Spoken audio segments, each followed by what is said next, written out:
خودم یه مطالبات داشتم ولی دیدم موقعیت اینجوریه کنار کشیدم و اولین نفر کارم زندگیمو گذاشتم کنار، آمدم اینجا نشون بدم این کشور جولانگاه بیگانگان نخواهد بود. لولا هالفتنه ونعرفهم الحمد لله وان شاء الله ما ينجحون والله عليه باطل وان شاء الله ننجح عليهم.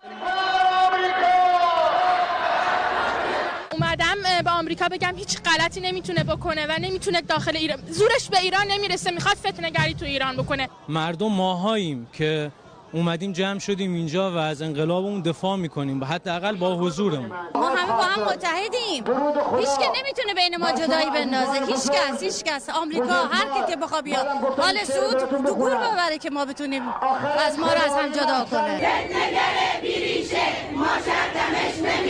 ما برای اعلام انزجار خود از اغتشاشگران اومدیم به میدون.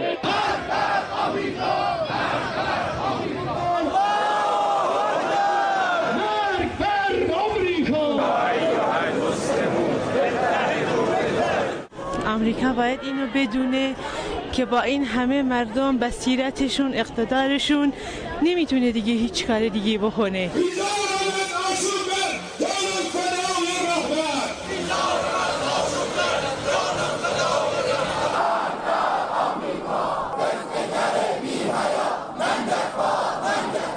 هیچ چیزی بالاتر از امنیت کشور جان و مال مردم نیست. اولین ساله که میاد راهپیمایی اومده بگه مرگ بر آمریکا، مرگ بر اسرائیل. مرگ بر آمریکا،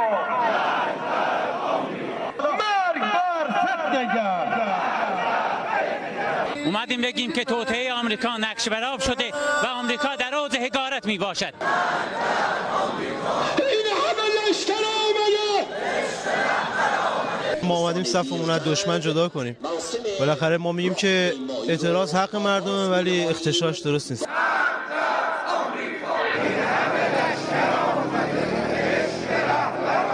علیرغم اینکه ما اعتراضای زیادی به این اوضاع اقتصادی و گرونی بنزین داریم ولی امنیت کشور خط قرمز ماست.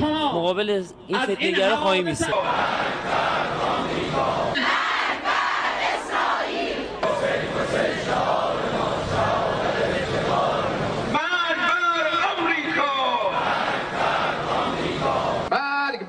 اسرائیل، مرگ بر منافق. ما ایران همیشه بیداریم، سنی شیعه